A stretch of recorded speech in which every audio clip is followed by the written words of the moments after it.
Welcome to the PRCA's podcast Fuse, the global podcast for PR, marketing and communication professionals. Our special guest today is Julietta Dexter. Welcome, Julietta. Thank you for having me, Farzana. So I'm going to talk a little bit about Julietta's incredible background for our listeners who haven't heard of her, but there's so many of us in the industry who have followed Julietta for decades.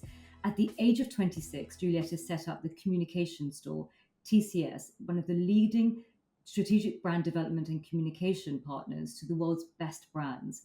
Over the course of 25 years as CEO, Julietta steadily expanded the company both in terms of staff and client portfolio. In doing this, she remained ever faithful to the ethos and values of honest business delivery, the core of TCS. TCS championed female empowerment in the business community for a quarter of a century. Further to that, she was a co-founder and Chief Growth and Purpose Officer at Science Magic. Julietta is one of a small number of UK-based female CEOs and also active in a number of business and charitable organizations. She is chair of Smart Works Charity, a board director of NCH at Northeastern, and a member of the WACL. She served as a member of the Cambridge University Comms Group Working Group and a member of the Roundtable on Creative Entrepreneurship. She served as a trustee for Beauty Banks, a charity combating hygiene poverty in the UK, and a regular fundraiser for the Great Ormond Street Hospital. Julietta has regularly featured in the PR Week Power Week and also achieved number one spot the TCS in the top 10 list of agencies for fashion, beauty, and luxury comms. In 2017, she was nominated by Luxury Daily as one of the luxury women to watch, and in 2013, she won a CEW UK Achiever Award. Now, Julietta, my God, reading your biography just makes me feel like a huge underachiever. But the first thing I wanted to know is, how do you pack so much into your day? Because, just to have a job that eats up the majority of your waking hours, and then juggling it with sort of work-life balance, and then you're also doing all of this in terms of industry initiatives as well as charities. I'm really interested to know, you must have the most organized approach to your day. So could you talk me through a typical work day in your life? Yes, of course. And it's funny listening to you sort of reel all of that off, because it sort of sounds quite a lot, all in one a minute or so. But actually, sort of doing it, it's been many years of testing and learning and trying and doing and succeeding and failing and everything in between. My day starts with a cup of tea. I'm very lucky that there is an enormous amount of kindness in my household. And I am brought a cup of tea in the morning, which is something that I do not take for granted. And it sort of always sets me up very well. My husband and I are also very faithful yogis. So we practice together. And I think that whether it's 10 minutes or 30 minutes, we'll get there. And that again is normally something that happens in the morning and sets us up very well for the day. I have to sleep. I like to sleep at least 8 hours. And it's funny, I've listened to many female business leaders, and the question, what would you tell your younger self? Sleep more. And I was with a wonderful jeweler recently, a sustainable jeweler, and she said, I have to go to bed because otherwise I make really bad business decisions. And I thought, gosh, I wish I'd been intelligent and not stayed up till 5 o'clock in the morning thinking I was being useful. And then I really am a list writer, I'm afraid. I have been taught and learned to use an OKR process in terms of objectives and key results and measuring what I actually do each quarter, because I think that a lot of the time we spend time like headless chickens, sort of doing all sorts of things all at once.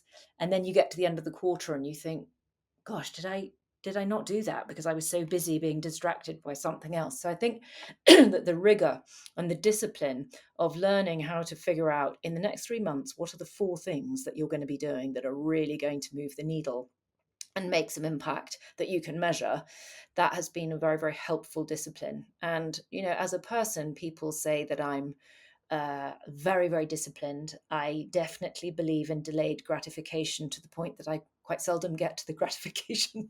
But I'm never the one to watch the movie first on the aeroplane. By the time I've finished my work, we've landed and I've missed the movie.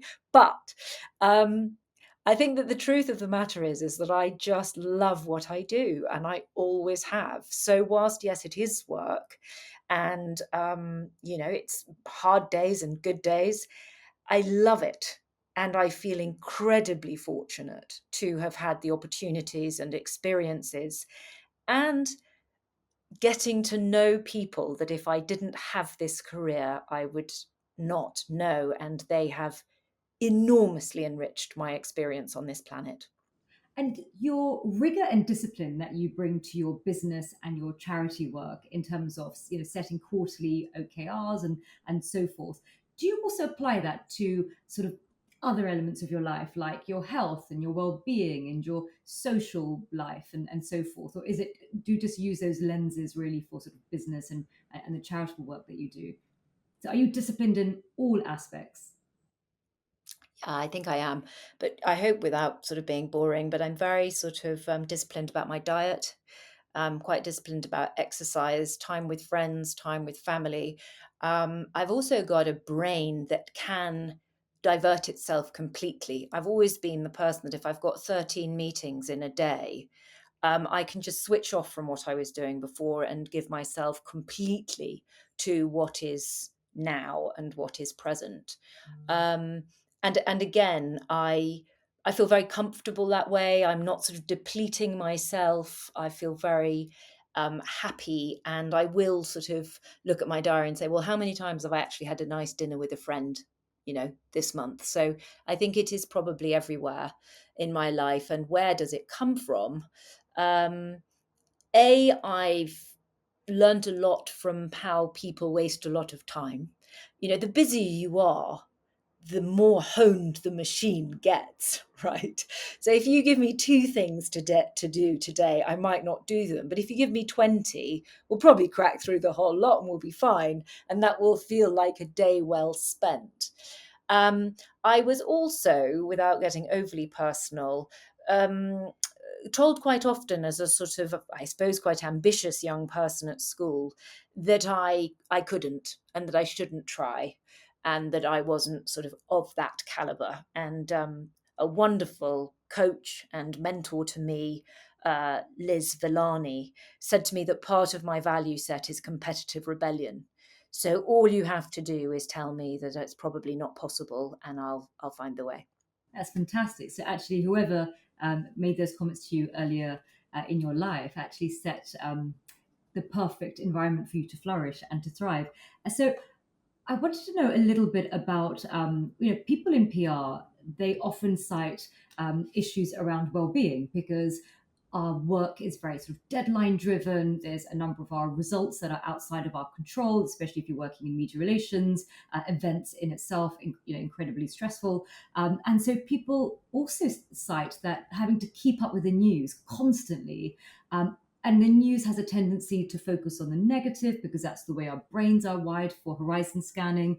So, how do you consume the news? And because of course it's just I think I remember growing up, it was a few print and a few broadcast channels, and now it's just ubiquitous, it's everywhere. And so I was just interested to know what sort of outlets, how do you inbuild sort of keeping up with the news throughout your day? And do you also feel that it has an impact, just that sort of relentless negativity of the news cycle, or because you're in luxury, you're buffered a bit from the sort of you know the sort of breaking news that comes around sort of geopolitics and war and all the other sort of negative aspects of the news?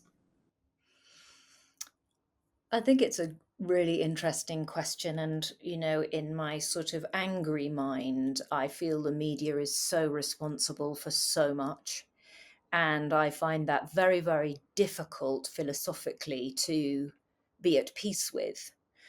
I suppose the way that I look at it, Farzana, is that I think there's a big difference between news and researched commentary on world events.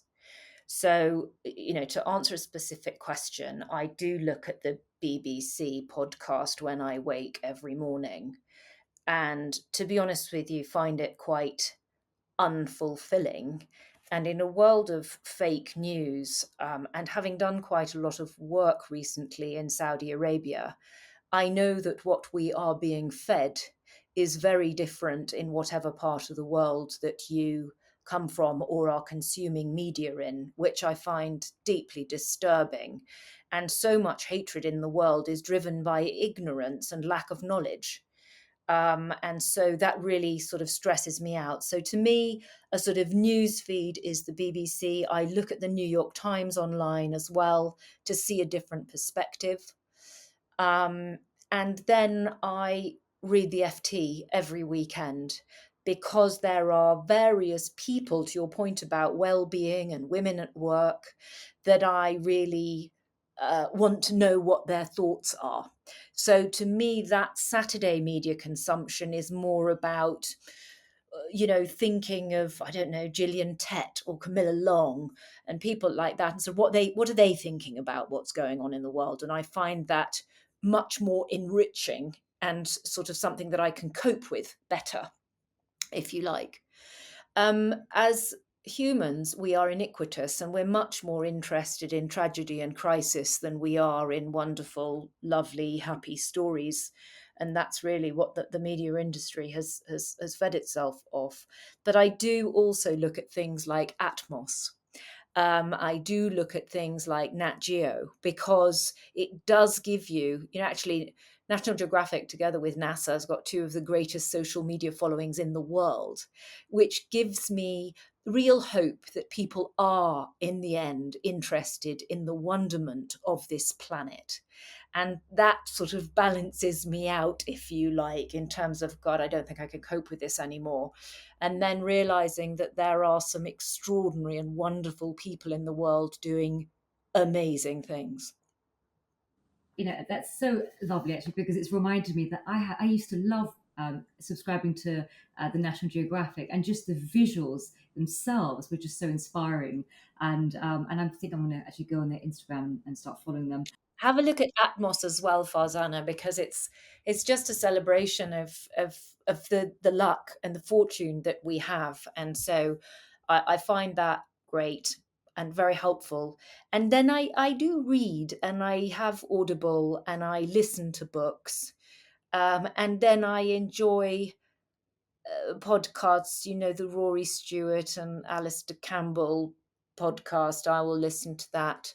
Um, and that's really it. I try not to be the endless scroller, because I think you can, to your point about being organized and disciplined in the day, I mean, just look at your screen time. That's, I never look back and say, now that was time well spent, now that was really good, great. I don't. So I first came across you because I stumbled across your book, Good Company: How to Build a Business Without Losing Your Values.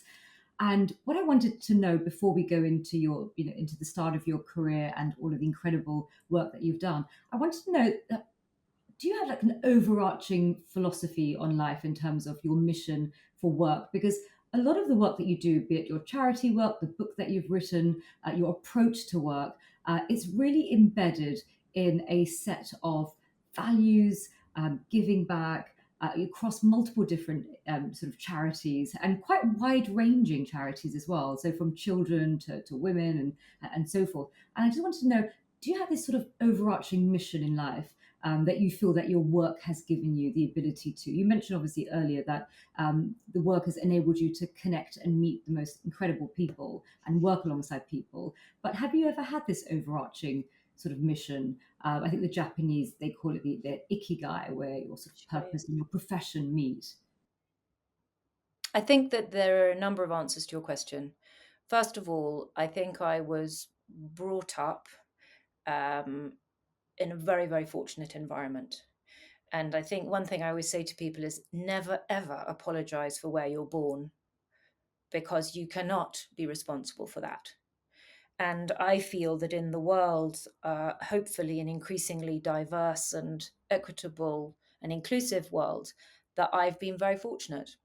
I, had a very, very, in my opinion, privileged upbringing, and my father was able to pay for the best education that I could have. And therefore, I feel a sort of sense of duty to do something with that. So that's very much a sort of underarching, sort of holding me principle.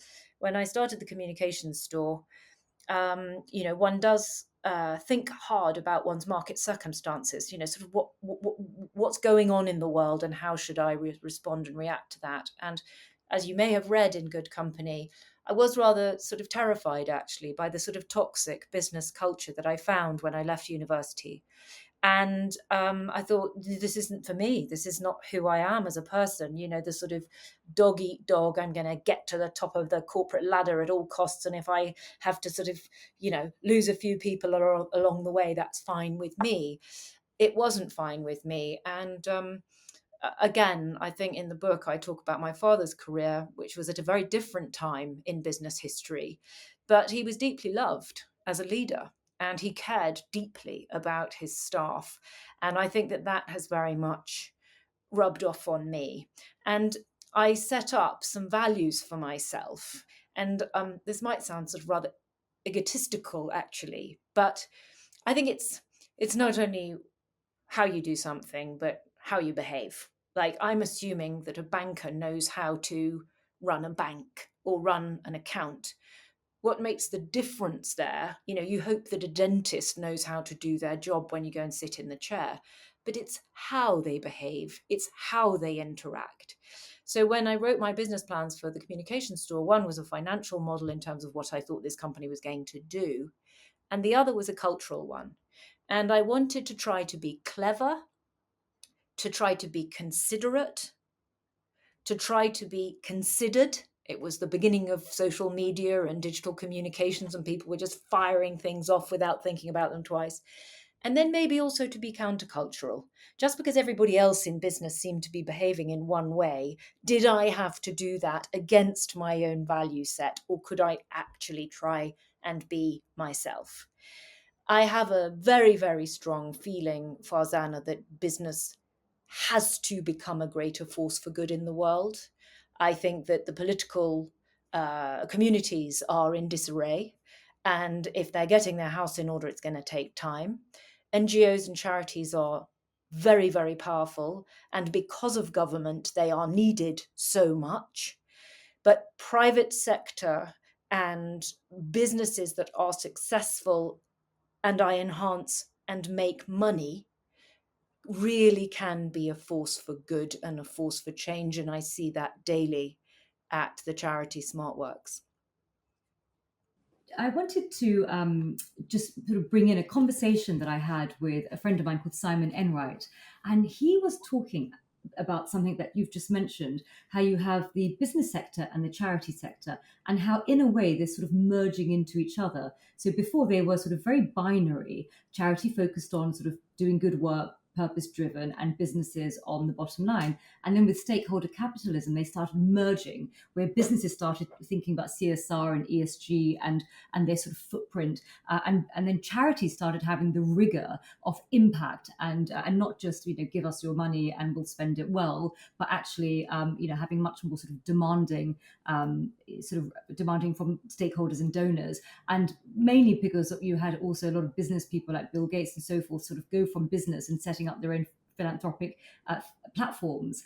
And so this conversation I had with Simon, he was sort of just telling me about how he's actually noticed this sort of shift between both of them, which actually is a win-win for both sectors, because they could both learn from each other. And that's been really interesting. So Julietta, I wanted to start off with, was your father involved in the comms or media sector? How did you even know about the world of public relations, and how did you enter the world? My father was in insurance, so very, very different business. And actually, my uncle, I think, my father's brother had a marketing company at one point, but I was very little. I didn't really know very much about it. At school, when I did a careers tests, those multiple choice tests for careers, they said that I was going to be a social worker. And to a degree, I think that I have become a social worker, but just in a different field.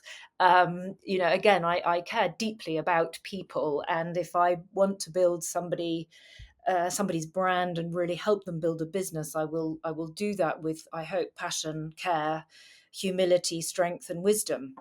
Um, as you read in the book, my father died very suddenly as I was about to take my finals at university. So my world sort of slightly fell upside down. And I do think that some people who are quite driven have got a sort of personal tragedy somehow, or something that's happened to them in their lives that sort of gives them a very big jolt, which was certainly the case for me.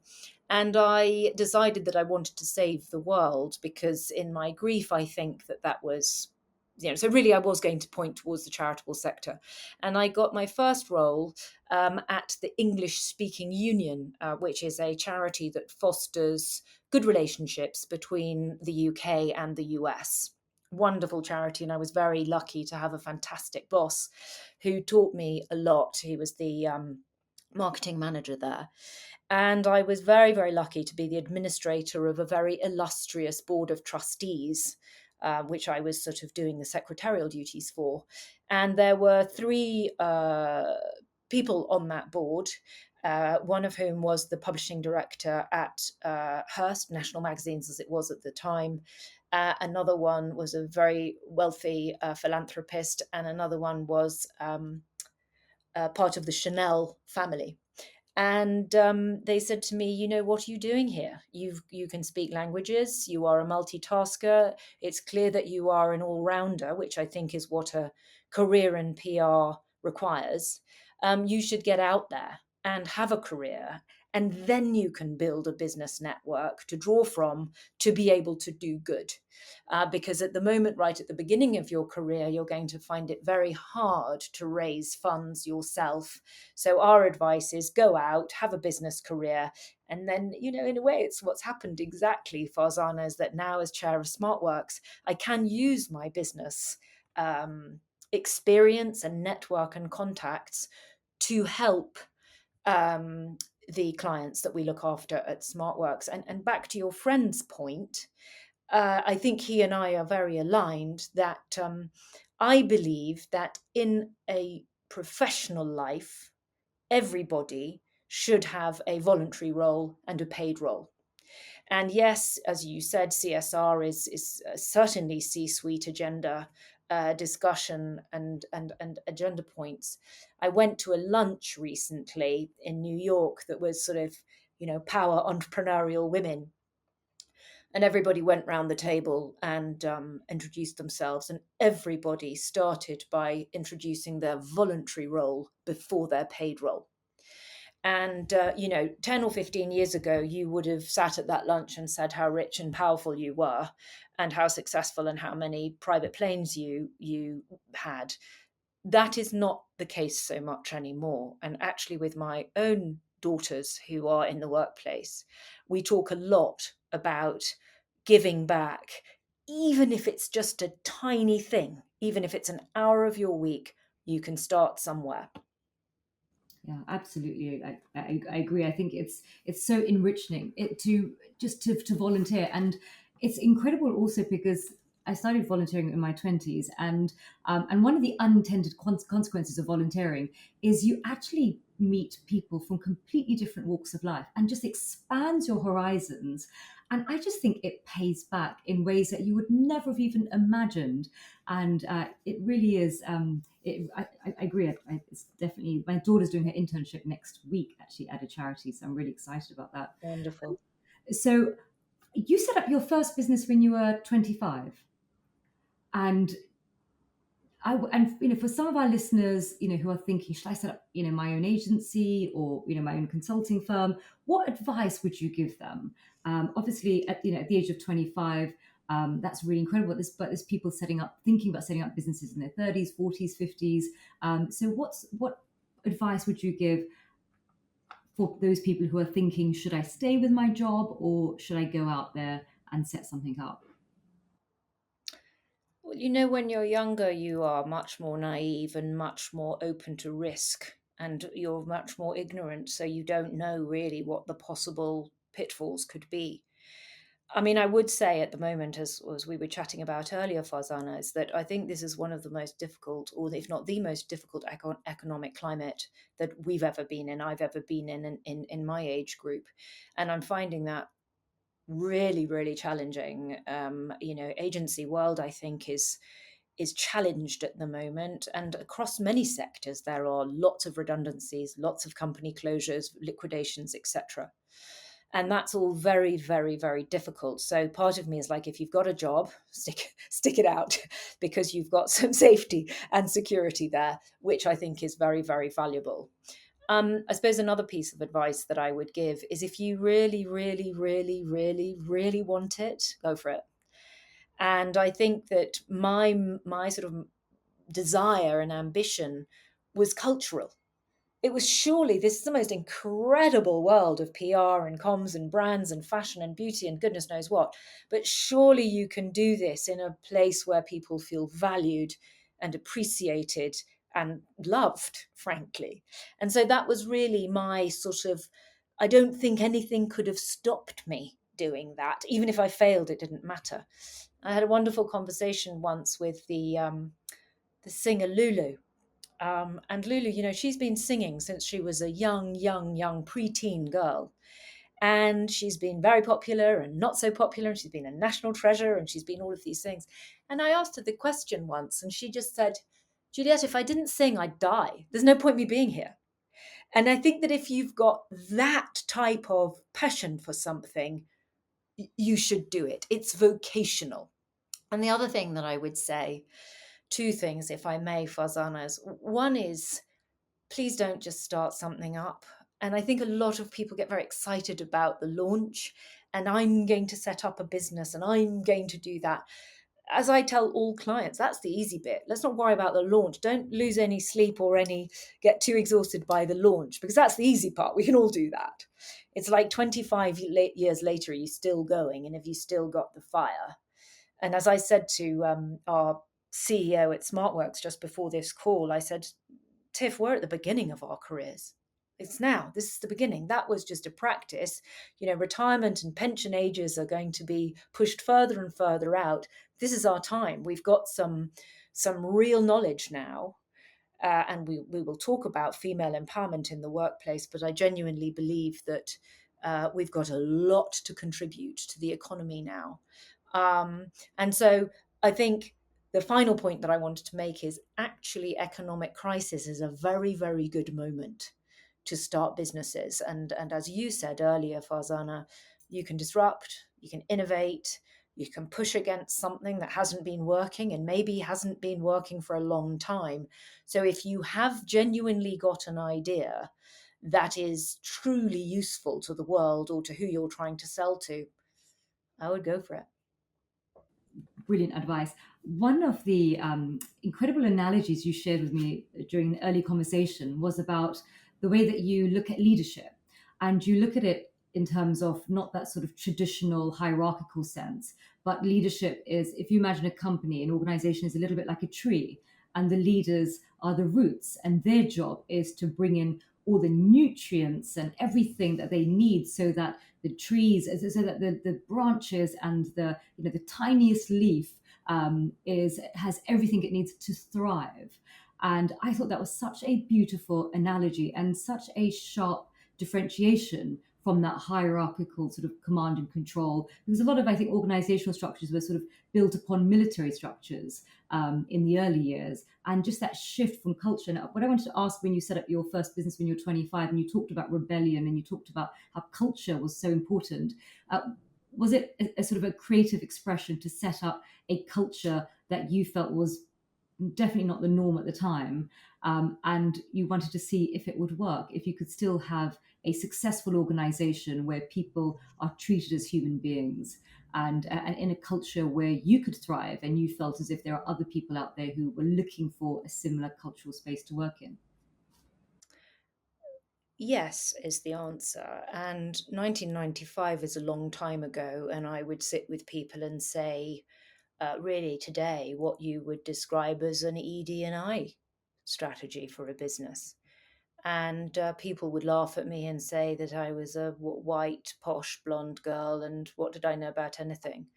And now I get very sort of irritated slightly, although I'm thrilled because the world seems to be having a different discourse. But at the same time, people still look at the receptionist as a second class citizen.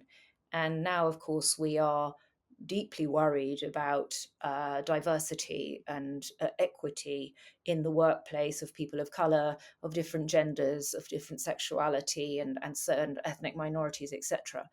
And sometimes I say quite sort of rude things. I say, don't worry about that. You're still treating your receptionist like, she's not really very helpful around here, and certainly a second class citizen. And that was really what I was pushing against. So I think that I have put my money where my mouth is. And that's where perhaps Farzana, I can talk about science magic at this point, because, and, without wanting to get sort of overly personal, my understanding of leadership is a duty of care of others, that you have got skills to look after an organization, be it a school, a charity, a business, a hospital, anything you like. And that's not a position of power. That is a position of duty and privilege towards others. And that's how I look at leadership. And that's why I think that the voluntary liquidation of Science Magic, which was the second business that I was involved with, has been deeply, deeply painful for me, because the one thing that I was trying to do more than anything was look after others. And of course, a lot of people lost their jobs because Science Magic, for a whole host of reasons, a sort of perfect storm, if you like, had to be put by myself and my business partner into voluntary liquidation. So that weighs on my heart very, very, very heavily. And so that's what I think about. I think org charts are one of the most divisive business tools that live out there. I have never been in a room where I've brought what I would call a traditional triangular org chart to the table, and everybody in the room says, thrilled, absolutely love it, really glad that I'm right at the bottom of the pyramid. They've never said that to me. And I also know afterwards, if I've ever done that, which I haven't for years, people say, why is Farzana just a little bit higher up on the org chart than me? I thought we were the same. And so I just sort of feel that's a totally useless, perhaps military, which may work in a military sense, Farzana. I hadn't thought about that. But to me, an organization is a nucleus. And if you look at an amoeba, which is the center of life, in an amoeba, there are lots of different functions, mitochondria, all sorts of different things if you go back to your biology lessons. And they all look different and they all have different functions.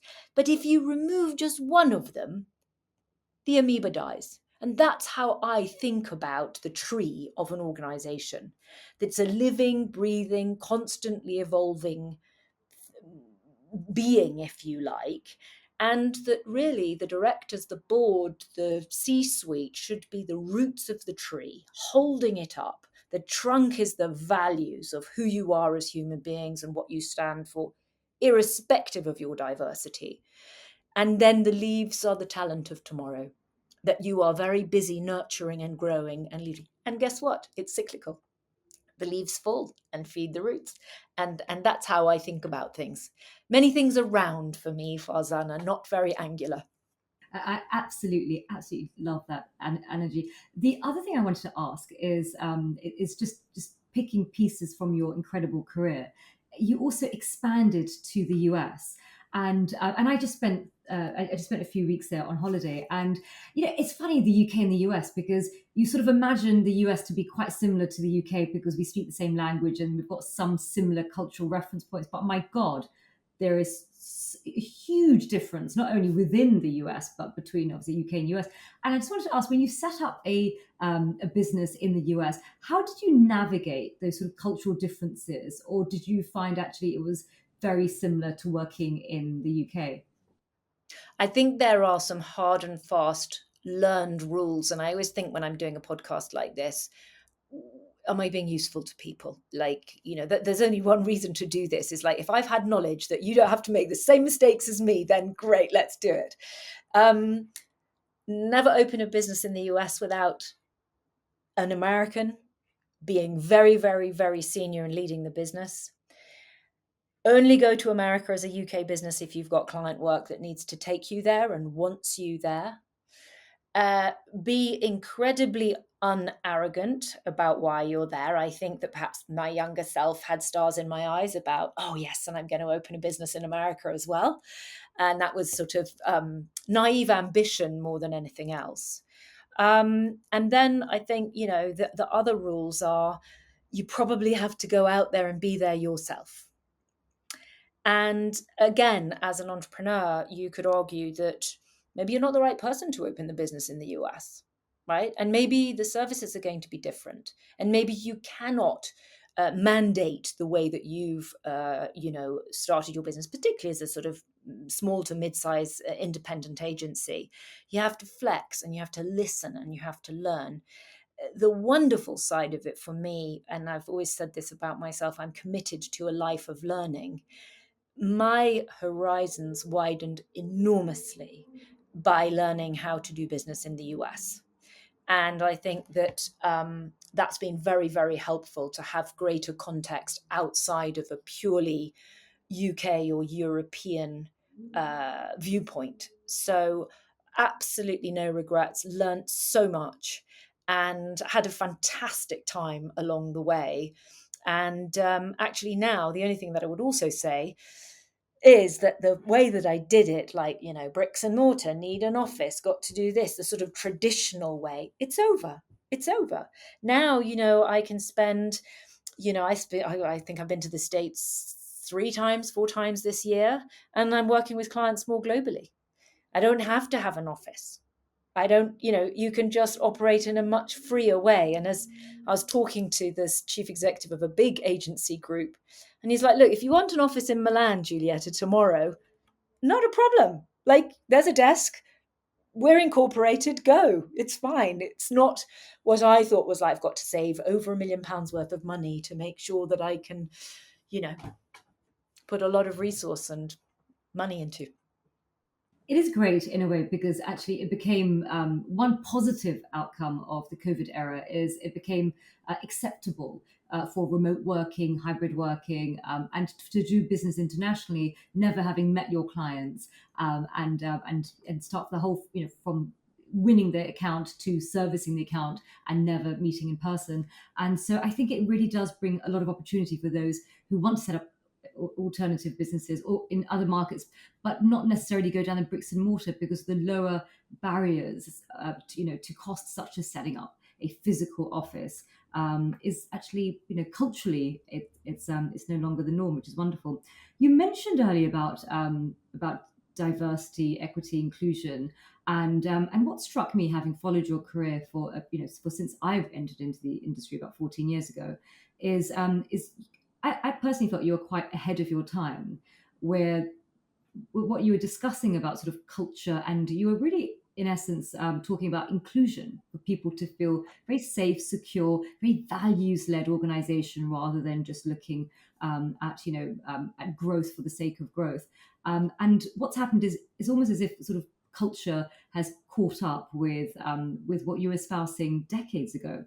Now, regarding diversity and equity and inclusion, one of the areas I wanted to discuss is people often think about diversity in terms of gender diversity, or they think about it in terms of ethnicity. But actually, you have so many other forms, from neurodiversity and also socioeconomic. But what I wanted to talk to you about was about the age barrier for women, because I'm in my late 40s, and I remember thinking, and I used to work in consumer PR in the early years, and now I just do sort of strictly government, corporate, and charities.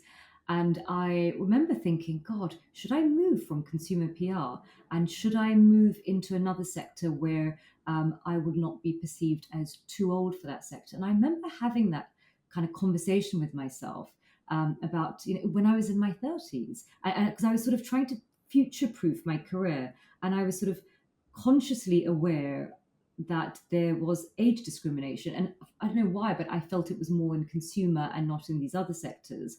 But I never really talked about it out loud. It was just like a conversation I had with myself. And I just wanted to know, obviously, you've written this article in the Management Today about age barrier for women, but I wanted to just talk about what your thoughts are in terms of age discrimination. And it's not just about actively being discriminated against, but it's also about how women think about themselves, because sometimes we also internalize and handicap ourselves in terms of thinking what can we achieve and what we can't achieve. So I just wanted to touch upon that subject because it's something that I thought about in my career. Thank you for asking me that question, because if I've got a sort of mission or a purpose that is bubbling up to the surface, it is age discrimination for women in the workplace. And I think that as my career has evolved, and I'm sort of at different stages in my career, one minute you're not taken seriously because you're a young woman and you're frankly discriminated against. And then 5 minutes later, you're meant to be too old. Anne McElvoy, the economist, wrote a brilliant piece, I think, about, 1 minute you're having days off because you can have a baby. And then the next minute, your company's being lovely to you because you can't have a baby and you've got the menopause. And so so it's just all so wrong. And I suppose what I'd like to see, Farzana, is a real change in culture. And I think that the way that that could happen is the actual economic need. Because if women in their mid 50s consider themselves as scrap heap material, we've got a big economic problem, because we all know already that the biggest single untapped resource for the economy is women. And at SmartWorks, we have an annual female unemployment index, which makes for very, very good reading. And as a data-driven organization, we know what is going on. The greatest number of unemployed women are between 16 and 24. We have increasing numbers of clients coming to us in their 50s and 60s. We know that pension ages are, if not being pushed out, discussed to be being pushed out.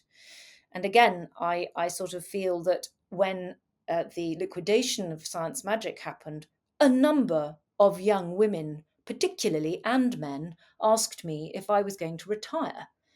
And sort of, lucky you, Julietta.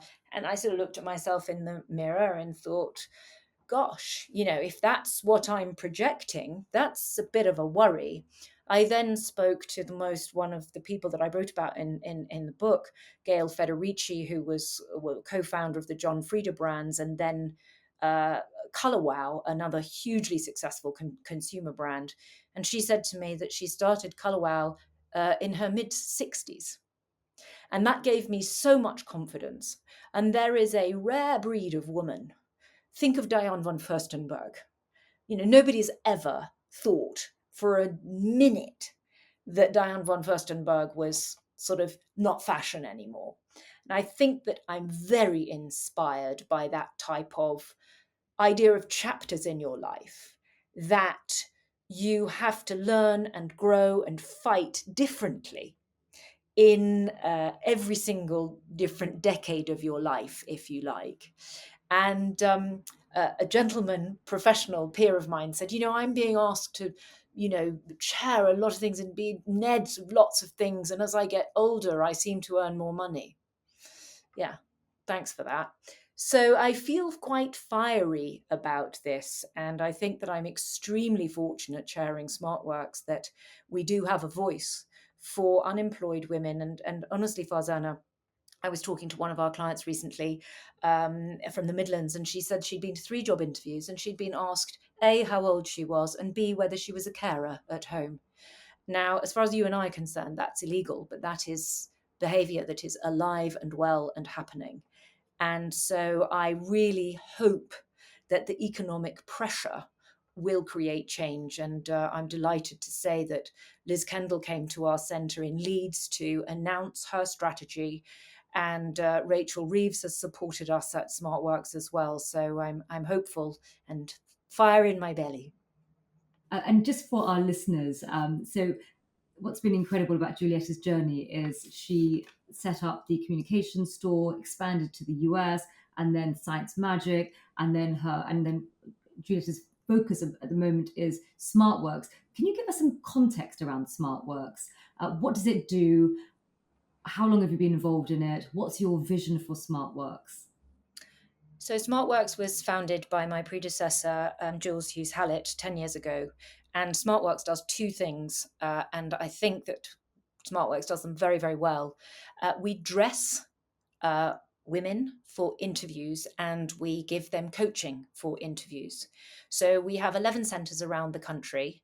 And Farzana, because of, I suppose, my background and other people's backgrounds in fashion and consumer goods, etc., a lot of brands are very generous to us. So we have beautiful showrooms with high quality clothing all around the country. And we will receive a client who is referred by normally a job centre, a referrer of some type, as you will know in your career. And once the client has a job interview, she can come to SmartWorks, she's referred to us, and we will dress her top to toe in beautiful clothing for her interview. She'll be given those clothing completely for free, and then she will work with a volunteer for interview coaching. 63% of our clients get the job. So that's a data point that is live at the moment. We look at our numbers every quarter. And so that is a very, very high percentage of clients getting the job. They then call us and tell us they've got the job. And they come back for what we describe as a second dressing to get another 5 pieces of clothing, which will create a small capsule wardrobe collection to make them feel confident at work. This year, we will have helped over 8,500 clients across the country. And we are in the beginning now of planning the next 3-year cycle. So a strategic plan for the next 3 years, which will have us, I think, open 2 more centres because the data tells us where the areas of greatest deprivation and need are. We've also been very, very fortunate to have a major trust donation.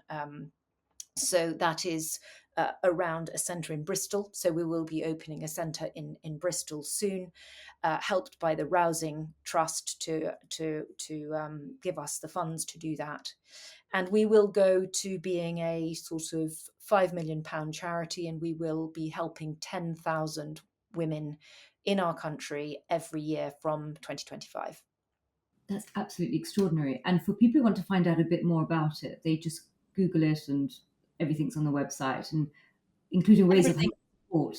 Everything is there, and there are lots and lots of different ways to be involved. We have about 80 staff.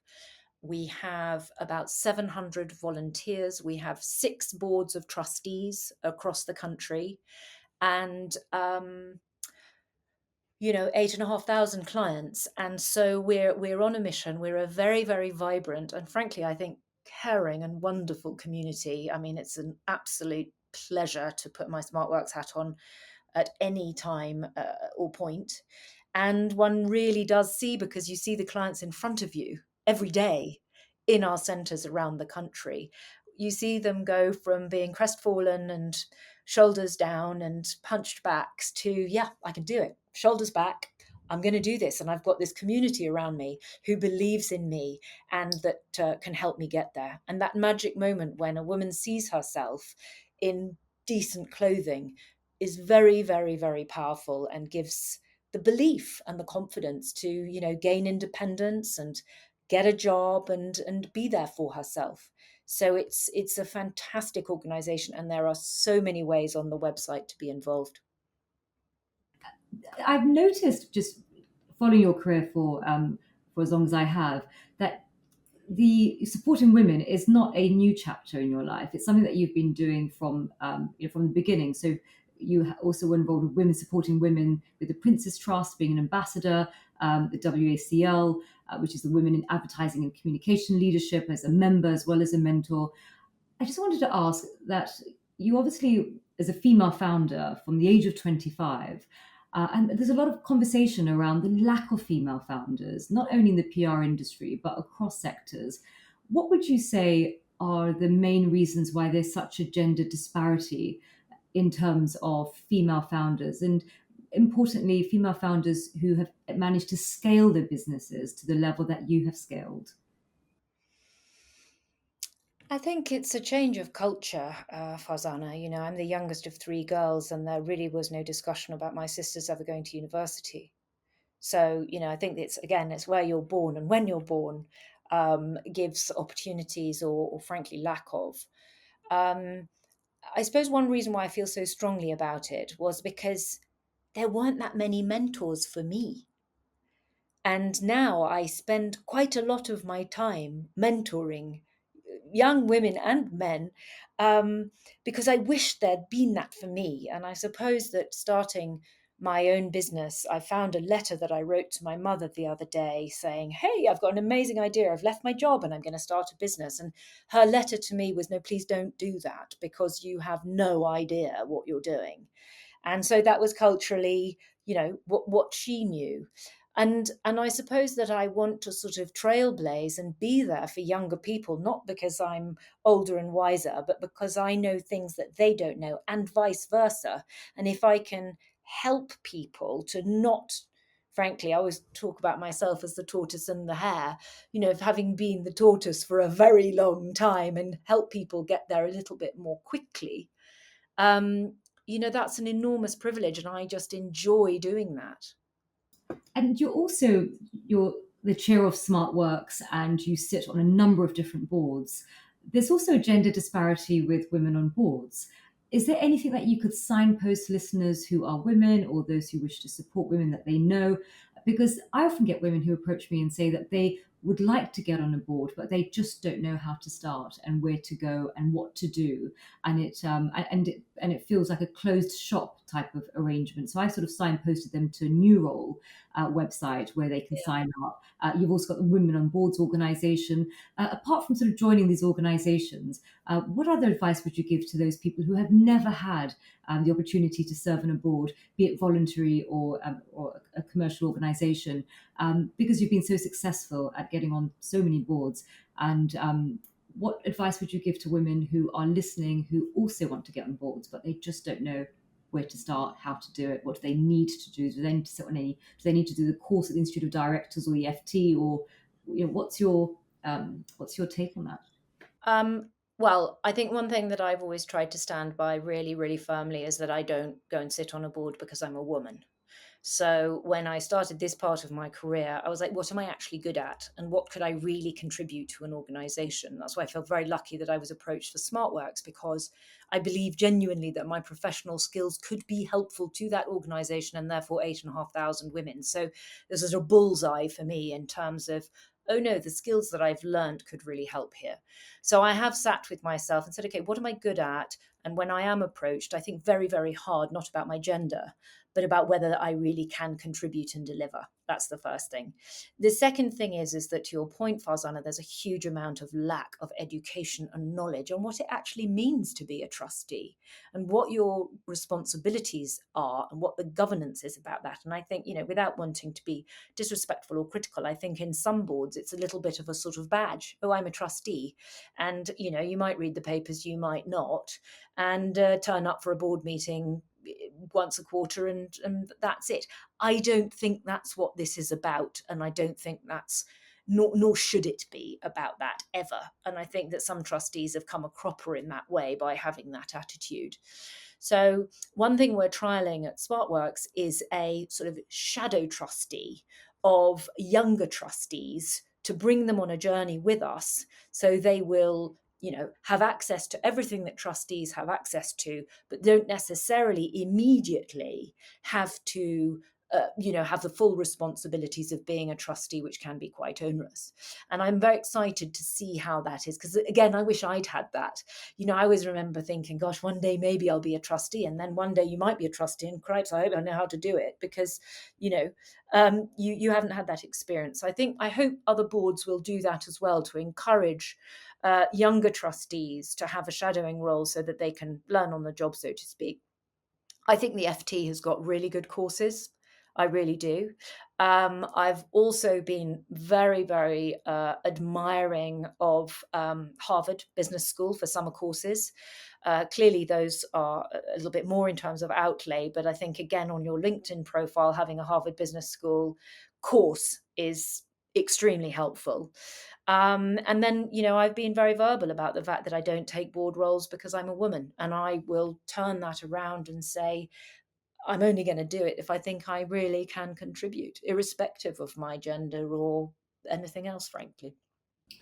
And the other question is, having worked in communications for as long as you have, I've been working for about 14 years, and I absolutely still love it. Like it was the first day I entered the industry, because it's so fast moving. And the minute you think you've got a grip on the knowledge and understanding the sort of the basics, it's like tectonic shifts underneath you. Things start shifting because we're at this sort of nexus of multiple disciplines, and everything's constantly changing. And I absolutely love this industry.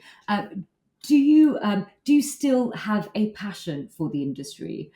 Because I'm imagining you're bringing so much to the table at SmartWorks, and all the contacts you have with all of the consumer brands and bringing in all the partnerships. I can imagine all the incredible work that you're doing. Do you still have passion for the public relations industry? Absolutely, and I'm offended by the question because because I'm not that old. And I sort of, as again going back to the chapters, I sort of think, okay, TCS was chapter one. What a ride! What an era in business!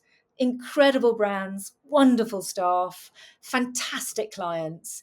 And then, I've done a lot of learning and searching and soul searching around science magic and what was strategically right, frankly, and potentially a little bit before its time, and what I did wrong and what I won't do again. And I think that if you love what you do, which I do, this is a process of renewal. This is a process not of thinking, God, I'm exhausted now and I'll go and lie down under a tree and hope that nobody finds me again. It's been a time of real reflection for me as to what really matters for me now.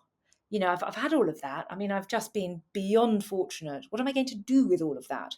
And in a way, I'm going back to 1995, Farzana, where I really want to build brands that matter in a better world. That's what I want to do. And frankly, that's what I tried to do in 95. And I would be on a train going to Nottingham to the fair trade and natural products fairs to see whether I could get fair traded farmers to let me represent them. And they just didn't have enough money. The industry just, one of my first clients was Planet Organic. And I remember people saying to me, oh gosh, that's just a supermarket for rich people to buy expensive groceries. Well, luckily we had foot and mouth disease. And had we not had foot and mouth disease, which was a national crisis, the organic food movement probably wouldn't have taken off the way that it has. So I think I'm sort of going back more to who I was at the beginning, of building brands that matter in a better world and that can really help humans live better lives. I have trademarked responsible joy. So I'm not going to sort of start another sustainability company or practice or anything like that. But what I am going to do is, we are consumers. We can't help ourselves. And therefore, how could we do that without being dour or worthy or, oh gosh, nobody buys anything because it's sustainable. We buy things because we love them, I'm afraid. But if I could, at this point in my career, help build brands that matter in a better world, that are better for humans and for the earth, then I'm going right back to 1995, but I'm just doing it with probably a lot more conviction, and perhaps the world is better placed for me. I'll give you an example.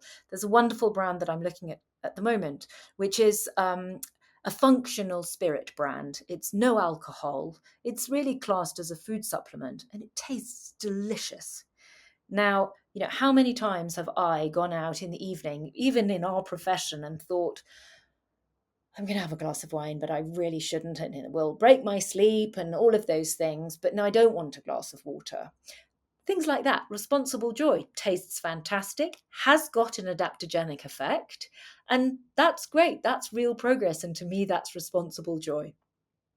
I love that. And the reason why I asked is because I do come across a lot of women who, sort of after 10 years in PR, they just exit. And they just feel as if it's just not compatible. And when you look at the stats for the PR industry, it's this funny industry where women, there's a significant proportion of PRs who are women, yet they're not at the sort of senior positions. They're not they're not at, running the agencies, or so it's this weird sort of industry where we're the majority, but yet just massively underrepresented. And you have this exodus, and it's sort of like, I don't know, 10 to 15 years mark. I have friends of mine who just leave the industry and go into completely different sectors, and that's why I was interested to know, from your perspective, after working in the industry, and ticking every and getting every award under the sun, and achieving more than all of us put together. I was just interested to know if you still have passion for it. So I think it's wonderful, and I think what you describe is actually what you've had from the outset, is to do business with passion and with purpose. And I'm really inspired to hear that, about this non-alcoholic brand, because actually I love going out, and alcohol has such a negative impact upon me. I wear this Whoop band, which kind of tells me how bad that glass of wine actually is.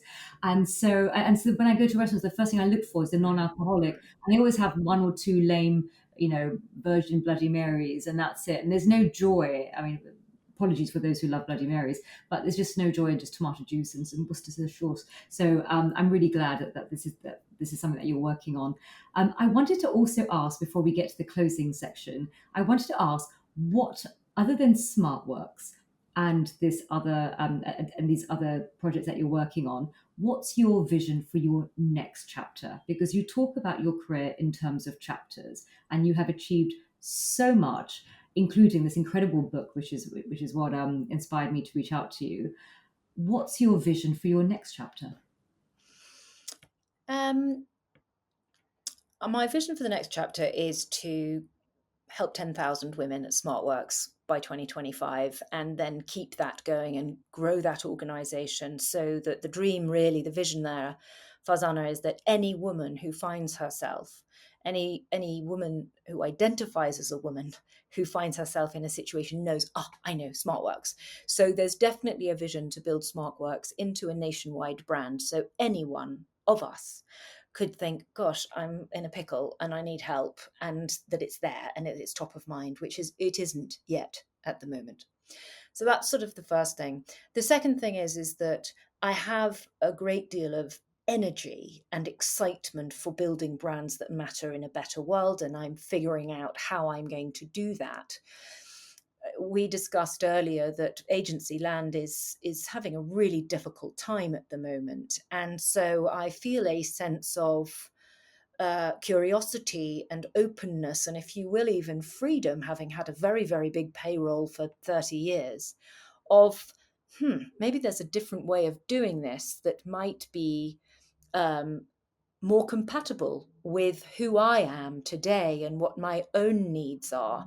And there is very much a sense, as I get older, that life is for living. We're here for all but a nanosecond, and doing things and meeting people and trying to help other people and build businesses is an enormous privilege. So why would I stop doing that now, when I'm probably just at the moment in my life where I could be the most useful to people, more useful to people? So that very much sort of keeps me going a great deal. Two other things. The book, which you very generously read, thank you. I do plan to try and do another book about what happens when business is tough, and when businesses do, fall. And I think that whether it's testosterone or intellect, I don't know, but the number of people who I have spoken to who haven't admitted that they had found themselves in a similar situation than I did has been really hard. And actually, if somebody had opened themselves to me and said, gosh, Julietta, that happened to me and I know exactly what you went through, it would have been immensely helpful. Because, when you find yourself in a moment of crisis, you genuinely think that you're probably the only person that's that stupid to find themselves in that situation. And therefore, I think a book will probably come. Books take a while.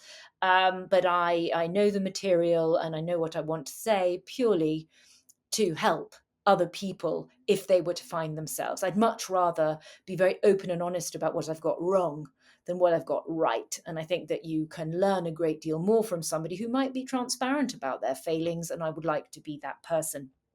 And then finally, talking about female empowerment and women in the workplace and discrimination, age discrimination, I have two daughters, and I'm very proud of them both. And they haven't fallen far from the tree, but we are in discussion about looking at a family business and just thinking about how actually, we've sort of moved away from family businesses. And I wonder whether there's a moment to reconsider that. They're both fully employed with wonderful careers. But we are sort of, even over dinner, just thinking about, okay, well, if we did something with all our collective knowledge, what would that look like? My God, that is so exciting. I mean, all three are incredibly exciting. And I particularly am very excited about the book because my first business, after I think 11, 12 years of running it, I had to do a voluntary liquidation. It took me about 3 years to emotionally get over it. And I just exited the industry actually because I was in accounting and finance. And I was so ashamed of it. I actually left the industry and went, and actually, in a way, I'm glad because then I found public relations, which is completely me. Mm. And so it ended up being positive. But I really did, I looked, and back then I couldn't find anything to talk about. Other people have gone through that experience. But what I realized is the year that I was managing the downturn of the business, and I learned more in that 1 year and the sort of the year afterwards, the aftermath, than I did over the whole 10 years of running the business. It's completely different set of wisdom that you walk away with because when the going is good, it's a very different environment than when things aren't working, and then and I remember when I had my business, it sort of went through this sort of negative vortex of just one thing after the other, and and managing your own energy levels, but most importantly, sort of being able to get up and get that confidence again to open up something new. So I would love to read that book, and I hope once you've written the book that you'd come back on and speak to us about the book. So I'd be really grateful. So now just in the closing section, a few quick fire questions. So number one, who is the communicator you admire the most? Past, present, could be alive, could have passed away,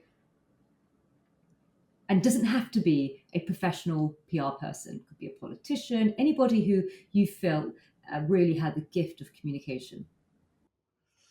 Um, Weirdly, I think it would be Prince, the musician, and communication through music, because I think that my view is that Prince is probably one of the greatest composers of our time, like Beethoven was back in the day. And I think that that was true innovation and communication through music. And you listen to that music not like, oh, I'm just listening to Spotify. It's like the guy had something to say, and he had skill and genius that I really, really admire. And my God, he's fashion as well.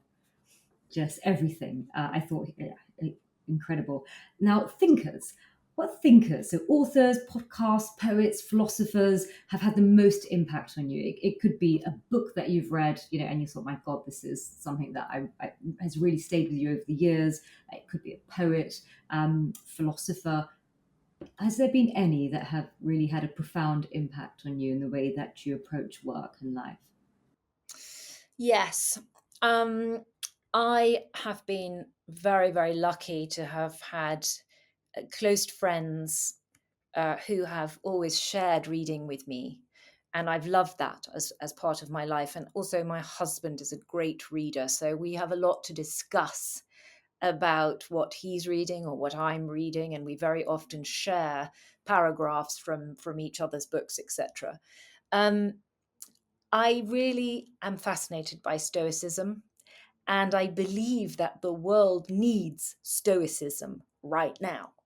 And there is a book that I love, which is called Discipline is Destiny. And I just really love that book because I think that there's quite a lot of moaning and there's quite a lot of difficulty in the world right now. And the values of the philosophy of Stoicism, I think, can help us. I think can help us. So I'm a sort of big I'm a big believer there. of the Stoics.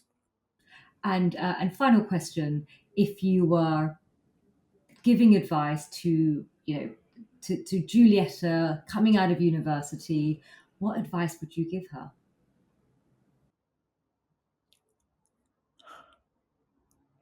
Believe in yourself.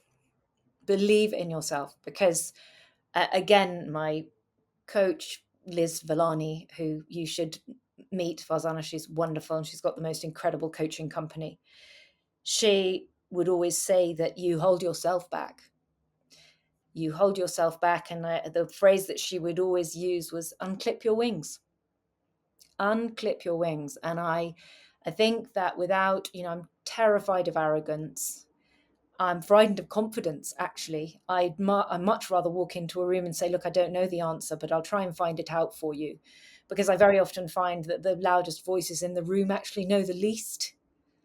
So I find that very fascinating of, keep on learning and never, ever think you know the answers, because the minute you do, you'll probably fall off your perch. So I think what I would say to myself is, as I finished in the book, you can if you want to. And that's a personal choice. And then hopefully I would have said to myself, well, in 30 years when you're 55, you better get going with it on your next career. Fantastic. Absolutely wonderful way to end. Julietta, thank you so much. I think you're probably not aware of how many of us have followed you for so long and have been inspired by your work and inspired by your philosophy and how you approach. And you sort of really help us to think a little bit deeper about how to build teams and what leadership looks like. And leadership doesn't have to be that sort of traditional sense. And there's new ways to be leaders, and giving everybody that sort of, the alternative to look for, which has been wonderful. And you've been banging that drum for before it became fashionable. So thank you so much for everything that you've done for the industry, and for inspiring us all. Julietta, you've been incredible. Thank you. Thank you, Farzana. I want to say thank you back to you. And all of that flattery is completely unnecessary. And again, if I can help anybody in the industry from what I've learnt so far, it would be a huge pleasure. And I shall certainly, I just really wanted to say thank you to you for giving me this opportunity.